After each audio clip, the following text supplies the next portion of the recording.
ඒකේ තියෙනවා මෙහෙම දිනය 1970යි 3යි 12 වෙනිදා ස්ථානයේ කොළඹ හයිට් පිටියේ වෙලාව 5:04යි සිද්ධිය ජනතා විමුක්ති පෙරමුණේ මංගල රැස්වීම කතිකයා රෝහණ විජේවීර මහතා මේ පත්‍රකලේ දින මං කියන්නේ. ඒකේ ඊට පස්සේ මෙන්න මෙහෙම. ඒකේ තියෙනවා ආදරණීය මව්වරුනි පියවරුනි සහෝදර සහෝදරියනි මාද මේ මංගල රැස්වීම මත කතා කරන්නේ මරණ වරන්තු අතේ තබාගෙනයි. සුදු අධිරාජ්‍යවාදීන් අපේ මාතෘ භූමියේ බලහත්කාරයෙන් අල්ලා ගැනීමෙන් පසුව කන්දුරට අඩි 5000ට වඩා උස සීලවනාන්තර භූමිය කපා විනාශ කොට තේ වගා කළා. ඉන්පසුව කළුසුද්දෝ ඉතිරි වනාන්තර ටිකක් කපා මහ විනාශයක් සිදු කරමින් ඉන්නවා. කළුසුද්දෝ දැන් කරන්නේ ඒ වැඩේ. මේ මහ විනාශය නැවතුනේ නැත්නම් දශක 3ක් 4ක් ඉදිරියට යද්දී නායම් සෝදාපාලුව ජලගැලීම් නියඟේ තිබී ජන සංහාරයක් සිදු වෙනවා. මේ මාතෘ භූමියේ ගෝලීය තත්ත්වය අනුව ස්වභාවික පරිසරයේ සමතුලිත භාවය රැකීමට නම් අනිවාර්යෙන්ම අඩි 5000ට වඩා උස සීල භූමිය වනගත කළ යුතුයි. කළු සුද්දනි මේ මහ විනාශය දැන්වත් නවත්තපල්ලා. තොපේසේ නොකළහොත් එදාට මම ජීවිතුන් අතර සිටින්නත් නොසිටින්නත් පුළුවන්. නමුත් නායම් වලින් කඳු කඩා වැටීම් වලින් 100,000 ගණන් ජනයා මිය යාම වළක්වා ගන්නට බැරි වෙනවා. කොහොමද? අනාවැකි රජගෙදර ඉන්න අර ජෛවකයෝ කියන මේ වගේ අනාවැකි මෙන්න අනාවැකි. එහෙම අනාවැකි කියන්න පුළුවන් දේශපාලන දැක්මක් රටගෙන අවබෝධයක් පරිසරගෙන අවබෝධයක් තිබිච්ච මහා දෙවන්ත බුද්ධිමතෙක් තමයි රෝහණ විජේවීර සහෝදර කියලා කියන්නේ. අන්න අපි කියනවා ඉගෙන ගන්නවා නම් ඉගෙන ගන්න එතනින් මේ පච කෙලකල ඉන්න ජනාධිපති ගාව ඉන්න උපදේශකෙන්ට ඕදන්නවා නැහැ. මේ රටේ හැමෝම සත්‍ය වටකලා යට කරලා තියෙන්නේ වල්ලා තිනම් අපි කියනවා සත්‍ය වල්ලන්න බෑ. කඳු නා යනකොට සත්‍ය මතු වෙනවා. ගම් වතුර ගන්නකොට සත්‍ය මතු වෙනවා. නියඟ එනකොට සත්‍ය මතු වෙනවා. අරුබුද එනකොට සත්‍ය මතු වෙනවා. නිසා වලලා දමු සත්‍ය ස්වභාවික හේතු නිසින්ම නැවත නැවතත් ගොඩ ගනු ලබනවා. ජනතාව ඒවායෙන් ඉගෙන ගන්නවා අත්දැකීම් ලබනවා. ඒ ජනතාව ඒ සත්‍ය මඟ ඔස්සේ තමන්ගේ විමුක්තිය කරා ඉදිරියට ගමන් කරනවා. ඒ ගමනේදී ඒ සටනේදී ඒ ඉදිරියම්ම ජනතා විමුක්ති පෙරමුණ ඉදිරියම්ම ඉන්නවා කියන සහතිකය නම් අපට මේ වෙනකොට අද දත්තම ලෝකෙම සමස්ත ලෝකෙම විශාල පාරිසරික අර්බුදවලට මුහුණ දීලා තියෙනවා. අද ලෝකේ වැඩිම සමුළු පවත්වනවා නම් රාජ්‍ය නායකයෝ එකතු වෙනවා නම් ජීවසුන් අත්සන් වෙනවා නම් ඒ පාරිසරික ප්‍රශ්න සම්බන්ධයෙන්. ඉතින් අපි දකිනවා ඒක ලෝකෙට උරුම වුණා වගේම අපේ මාතෘ භූමියටත් අද ඉමක් කොනක් නැති පාරිසරික ගැටලු ප්‍රමාණයක් අපිට පේනවා. මේ පාරිසරික ප්‍රශ්න වල ප්‍රතිඵල හැටියට දැන් අපි ඒවා භුක්ති විඳින්මින් ඉන්නවා. එකක් ගෝලීය උෂ්ණත්වය ඉහළ යාම, අනිත් පැත්තෙන් දේශගුණික විපර්යාස, ජෛව විවිධත්වය වගේ වචන අපි කතා කරාට ප්‍රායෝගික වශයෙන් අපිට පේනවා නායාම්, ගම් වතුර, මේ කැලෑකොළේ ගිනි ගැනීම ආදී ප්‍රශ්න අපිට පේනවා. ඉතින් මේ ප්‍රශ්නවල උපත තියෙන්නේ කොතෙන්ද කියලා බැලුවොත් ඒක කොහොම කවුරු කිව්වත් අපි දකින්නේ ඒකට දේශපාලන ප්‍රධාන වශයෙන් සම්බන්ධයි කියලා. ඉතින් අපි පහුගිය අවුරුදු කිහිපෙම මහා ආර්ථික අර්බුදයකට මුහුණ දුන්නා. මහා බිඳ වැටීමකට අපි ලක් වුණා. ඉතින් ඒක අගාධයකට වැටුණේ. දැන් ඒ අගාධයෙන් ටිකෙන් ටික ඔලුව උස්සගෙන එන්න හදනකොට අර පරණ කණ්ඩායම් නැවත මේක වලටම වටන්න හැදුවත් අපි හිතන ජනතාව මේක තේරුම් අරගෙන ඉන්නේ කියලා. ඉතින් ආර්ථික වශයෙන් විතරක් මේ රට බිඳ වැටිලා තියෙන්නේ. මේ ඔක්කොම එකට ගැට ගහලා තියෙන එකින් එකක් වෙනස් කරන්න බෑ. පාරිසරික වශයෙන් උත් සංස්කෘතික වශයෙන් උත් අපි ආගමික පැත්තෙන් උත් යම් යම් ප්‍රශ්න ගැටලුවට මේ දේශපාලන විසින් ලක් කරලා තියෙනවා. දැන් මේවා එකින් එක ඉඳන් ලියන්න ඕන කමක් තියෙනවා. ඒ නිසා අපි දකිනවා පහුගිය කාලෙත් පැවතුණු පාලනය ගත්තොත් සබහාදහම ඒ සම්පත් කොල්ල කෑමක නිරත වෙච්ච ස්වභාවයක් තමයි අපිට පෙනෙන්නේ. එවැනි සම්පත් කොල්ල කෑම සම්පත් විනාශයේ උත්කර්ෂයට නංවපු යුගයක් තමයි ඇත්තටම ඉතිහාසයේ තිබුණේ. يعني නිවන් තත්ත්වයක් තුළ තමයි අද අපිට මේ සාකච්ඡාව කරන්න සිද්ධ වෙලා තියෙන්නේ. ඉතිහාසය ගත්තම ගරු නියෝජ්‍ය කතානායකතුමනි පරිසරය ආරක්ෂා කරගන්න උනේ කාගෙන්ද? ගම් නගරවල වැසියන්ගෙන්ද? නිලධාරීන්ට සාමාන්‍ය සමාජයට කාගෙන්ද මේක ආරක්ෂා කරගන්න උනේ? පරිසරය ආරක්ෂා කරගන්න උනේ පාලකයන්ගෙන්.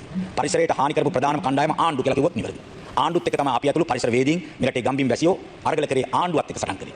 ඉතින් ආණ්ඩුවට සමහරට වුවමනා විදිහට කටයුතු කරපු සුළු නිලධාරී පිරිසකුත් ඉන්නේ නැති. හැබැයි බහුතරයක් නිලධාරීන්ට පවා අපිට පෙනුනා පහුගිය යුගයන් වල ආණ්ඩුවත් එක්ක හැප්පෙන්නේ. ඒකට නිලධාරීන්වත් අධෛර්යමත් වෙන තැන් අපි දැක්කා. මම හිතනවා දැන් හොඳ යුගයක් එළඹිලා තියෙනවා. මේ සියලු ජනතාව එකතු වෙලා ජාතික ජන බලවේගයේ පාලනයක් අනුර කුමාර දිසානායක අපේ ගරු ජනාධිපතිතුමාගේ මූලිකත්වයෙන් ගොඩනැගුවේ මිනිස්සු විශාල බලාපොරොත්තු සහිතව. එහෙනම් අපි දකින්නේ දැන් ආණ්ඩුවත් අපිත් පොරබදනවා ඇත්තම ගත්තොත් පරිසරයත් සංස්කෘතියත් දහමත් ආරක්ෂා කර දෙමින් මේ රට ගොඩනගා ගන්න. ආර්ථිකය වෙනමයි පරිසරය වෙනමයි කියලා ගොඩනගන දෙකක් නැහැ. මේවා ඒකාබද්ධ වෙච්ච දේවල්. එහෙනම් අපි දකිනවා පහුගිය ඉතිහාසයේ තිබ්බේ පාරිසරික සතුරු සංවර්ධනයකට තමයි උත්සාහ ගත්තේ. පරිසරයත් එක්ක ගැටෙන සංවර්ධනයක් තමයි උත්සාහ ගත්තේ. අපේ අදහසෙන් වෙලා තියෙන්නේ පාරිසරික මිතුරු සංවර්ධනයකට රටගෙන ආ යුතුයි කියලා. එහෙනම් මේ අපේ කර්මාන්ත වෙන්න පුළුවන්, කුෂි කර්මාන්ත වෙන්න පුළුවන් අනිකුත් සියලු ප්‍රතිපත්ති පරිසරයත් එක්ක එකතු වෙලා අපි කරන්න සූදානම් වෙන්නේ. අපි දන්නා ඉතිහාසයේ මේක අමාත්‍යංශ කටයුතු කරේ වියුක්තව වෙන්වෙන්ව. අපේ රජයේ තියෙන විශේෂ ලක්ෂණයක් තමයි අපි ඔක්කොම සංයුක්තව කල්පනා කරනවා. ඒකාබද්ධ වෙලා කල්පනා කරමින් තමයි මේ සියලු සැලසුම් හදන්නේ. එහෙනම් මෙතන සිට රටේ දියත් කරන්න අපි මහන්සි ගන්නේ පාරිසරික මිතුරු සංවර්ධනයක් කියන එක අපි ඔබතුමාලට මතක් කරන්න ඕනකම තියෙනවා. එහෙනම් පාරිසරික හිතකාමී මානව සමාජයක් ගොඩනගා ගැනීම අපේ කාර්යභාරයක් බවට පත් වෙලා තියෙනවා. මේ මොහොතේ මම විශේෂ ගැටලු කීපයක් මතක් කරන්න ඕනකම තියෙනවා. අපි සතුටු වෙනවා ඇත්තම ගත්තොත් පරිසරය සම්බන්ධයෙන් සංවේදී දක්ෂකමක් තියෙන හැකියාවක් තියෙන නිලධාරීත් ජනතාවත් එකතු කරගෙන වැඩ කරන්න පුළුවන් හොඳ අමාත්‍යවරයෙක් මේ අමාත්‍යාංශයට ලැබිලා තියෙනවා. නියෝජ්‍ය අමාත්‍යවරයෙක් ලැබිලා තියෙනවා. අපේ වෛද්‍ය ධම්මික පටබැඳි කරු ඇමතුමා, ඒ වගේම නියෝජ්‍ය ඇමතුමා අපිත් එක්ක පරිසර සරංග වල නියැලෙච්ච කෙනෙක්, පරිසර ශ්‍රේෂ්ඨ හිටපු කෙනෙක්, භූ විද්‍යාඥයෙක් හැටියට ඇන්ටන් ජයකොඩි ඇමතුමා. එහෙනම් අපි හිතනවා මේකට හොඳ සාධාරණයක් ඉෂ්ට කරන්න ඕන්ට ශක්තිය තියෙනවා කියලා. දැන් අපේ පරිසර ප්‍රතිපත්තිය හදනකොට ජාතික ජනබලවේගයේ අපි ප්‍රධාන මූලධර්ම 13ක් මත තමයි අපේ පරිසර ප්‍රතිපත්තිය සැකසුවේ. ඒ මූලධර්ම 13ට අපි ක්‍රියාකාරකම් 80ක් දැම්මා.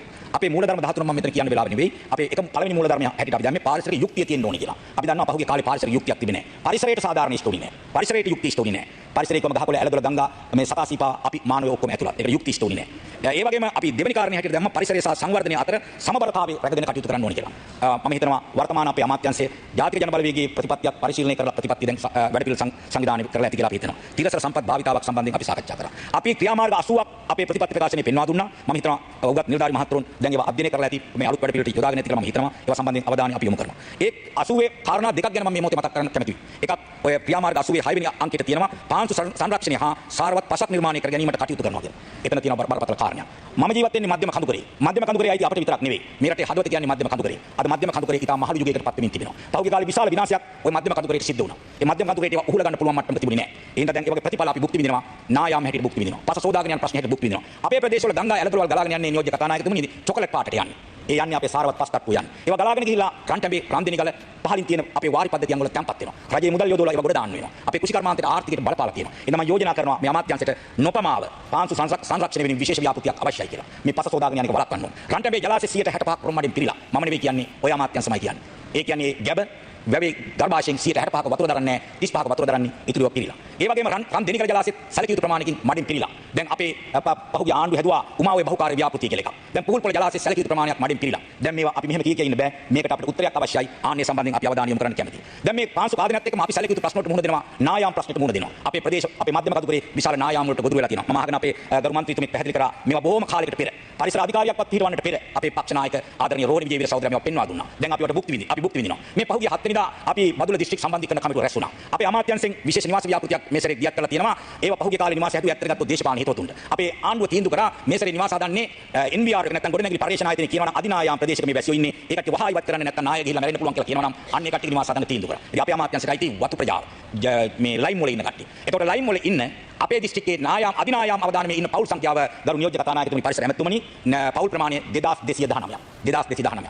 ඒවා අපි අනුමත කරා මේ අවුරුද්දේ අයට ගෙවල් ටික හදලා දෙන්න තීන්දුව කරා. හැබැයි වතු ප්‍රජාවට අයිති නැති තවත් ඉන්නවා අපේ බදුල්ල දිස්ත්‍රික්කයේ අධිනායම් නිවාසවල වාසය කරන පවුල් සංඛ්‍යාව 1815ක් ඉන්න. මේකට දැන් පියවරක් ගන්න ඕනේ. මේ මිනිස්සු මීරිය බැද්දේ වැළලුණා වගේ වැළල දෙන්න බෑ. පහුගිය කාලේ තිබුණු දේශපාලන සංස්කෘතිය අනුව අපේ කඳු විතරක් ස්වභාවික කඳු විතරක් නෙවෙයි කඩාගෙන වැටුනේ. දැන් ඔබේ අමාත්‍යාංශයටම අයිති මේ කසල ප්‍රශ්නේ ගත්තොත් මීතොට මුල්ල කුණු කන්දක් කඩා වැටිලා නාය ගිහිල්ලා මිනිස්සු මියදුණු රටක් මේ තියෙන්නේ. එහෙනම් මේ රටේ පරිසරය සම්බන්ධයෙන් අවධානයක් තිබුණේ නැහැ. Honorable Saman. අන්න ඒ නිසා මම අවධානය යොමු කරනවා මේ සම්බන්ධයෙන් ඉක්මන් අවධානයක් අමාත්‍යාංශය පැත්තෙන් යොමු කරන්න අවශ්‍යයි. විශාල ප්‍රශ්නයක් තියෙනවා අපේ පැතිවල. ඔය එක්කම ලැබුගිනි ඇවිලීම අපේ සංචාරක පුරවරයක් වෙන ඇල්ල ප්‍රදේශයේ හැම වස්සෙම විශාල වියදමක් දරනවා ඇවිලෙන ගින්න නිවන්න. ඒක සංචාරක ව්‍යාපාරයට බලපානවා. ඇල්ල රොක් එකේ මෙසරේ විශාල භූමි ප්‍රමාණයක් ගින්නෙන් විනාශ වුණා. ඒ විනාශ වීමත් එක්කම මේ දවස් කිහිපයකට උඩදී ඇල්ලේ ප්‍රධාන පාර ඇල්ල වැල්ල වාය පාර දැන් එකම තීරුවක් වහලා අපි පැය ගාණක් සම්පූර්ණ පාර වහලා තිබ්බා. රටේ මේ වගේ ප්‍රශ්න වලට මුහුණ දෙනවා. ඒ වගේම මම අවසන් කරුණ හැටියට කරුණු දෙකක් ගැන ඔබට කිව්වා අපේ ක්‍රියාකාරකම් සැලැස්මේ අපි ඉදිරිපත් කළා තියෙනවා අංක 9 හැටියට සියලු ජල මූලාශ්‍ර සංරක්ෂණය කිරීමේ යෝජනාවක් දාලා තියෙනවා. අද විශාල අතවරයකට ලක් වෙන තැනක් තමයි අපේ ජල මූලාශ්‍ර. විශාල වශයෙන් ජල මූලාශ්‍ර විනාශ වෙමින් තියෙනවා. අපි බදුල්ල දිස්ත්‍රික්කයේ නියම ව්‍යාපෘතියක් හැටියට අපි ගරු පරිසර ඇමතුමත් නියෝජ්‍ය ඇමතුමත් අදාළ නිලධාරීත් එක්ක සාකච්ඡා කරලා අපට අවස්ථාව දෙන්න අපේ ජල මූලාශ්‍ර ටික මිනුම් කටයුතු කරලා සංරක්ෂණය කරලා මේක කටයුතු ගෙනියන්න කියලා. මම ඔබතුමාලගෙන් ඉල්ලනවා ඒක රටේ ප්‍රමුඛ අවශ්‍යතාවයක් හැටියට සලකලා මේ රටේ ජනතාව දැනුවත් කරලා රටේම තියෙන ජල මූලාශ්‍ර ටික මිනුම් කටයුතු කරලා සංරක්ෂණය කරන වැඩ පිළිවෙලට යන්න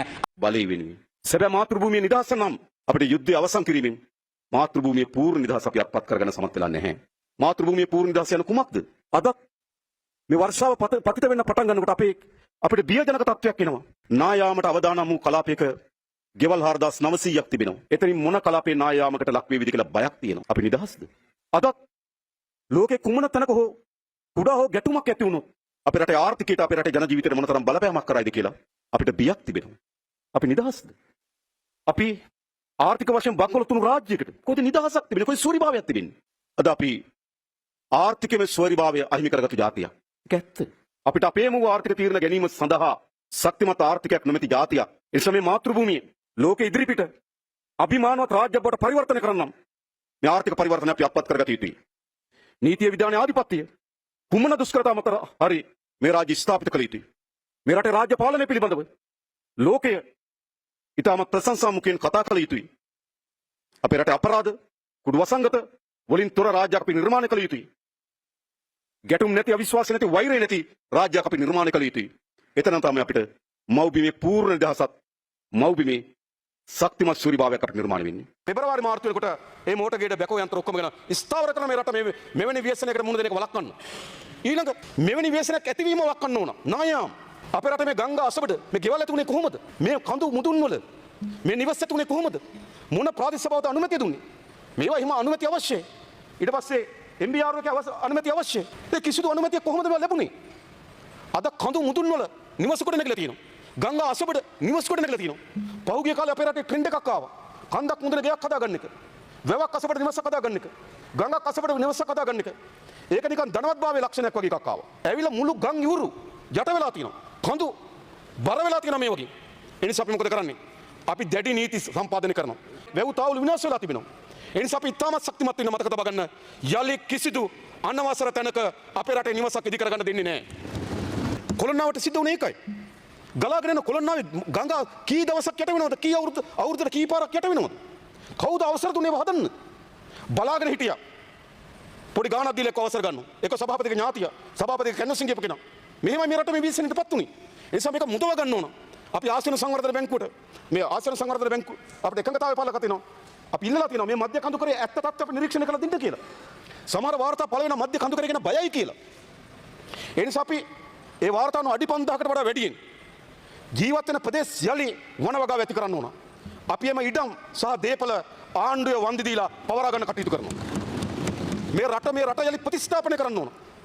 මහා සාරවත් වටිනාකම් සහිත මධ්‍ය කඳුකරය අපි ඇස් ඉදිරිපිට නායමින් තිබෙනවා. ඇස් ඉදිරිපිට මිනිස් ජීවිත බිලිගන්නමින් තිබෙනවා. ඇස් ඉදිරිපිට මහා ඛේදවාචකකට මුහුණ දෙමින් තිබෙනවා. අපි රන්ටමේ හැදුවා. හැබැයි වතුර තියෙන 52කට ආසන්න ප්‍රමාණය. රන්දෙනිකල හැදුවා. වතුර තියෙන 48කට ආසන්න ප්‍රමාණය. රොම් මඩ වලින් පිරීලා මේම. කඳු ගලාගෙන ගිහලා සෝදලා ගිහලා තියෙන්නේ. බලාගෙන හිටියා මේ රට. හැබැයි අපි බලාගෙන ඉල්ලෙසි නෑ. සූදානම් නෑ. ඒ නිසා අපි ඉල්ලා හිටින්නේ විපක්ෂ හැමදෙනාගේම ඉල්ලා හිටින වෙන මොකුත් නෙවෙයි. මේක සත්කාර්යයක්. මේ රටේ ජාතික කාර්යයක් මේක. නැවත අපේ රට මේවන ව්‍යසනයක් සිදු වුණොත් වහින එක අපිට නතර කරන්න බෑ. සුලි කුණාටු වෙන එක අපිට නතර කරන්න බෑ. හැබැයි වගේ වෙන හානිය අපිට නතර කරන්න පුළුවන්. ඒ වගේ ජීවිත බිලිගන්න නතර කරන්න පුළුවන්. ඒව නතර කිරීම සඳහා අවශ්‍ය වෙන ස්ථාවර ජාතික ප්‍රතිපත්තියක් හදන්න අපි සැලසුම් කරලා තිබෙනවා.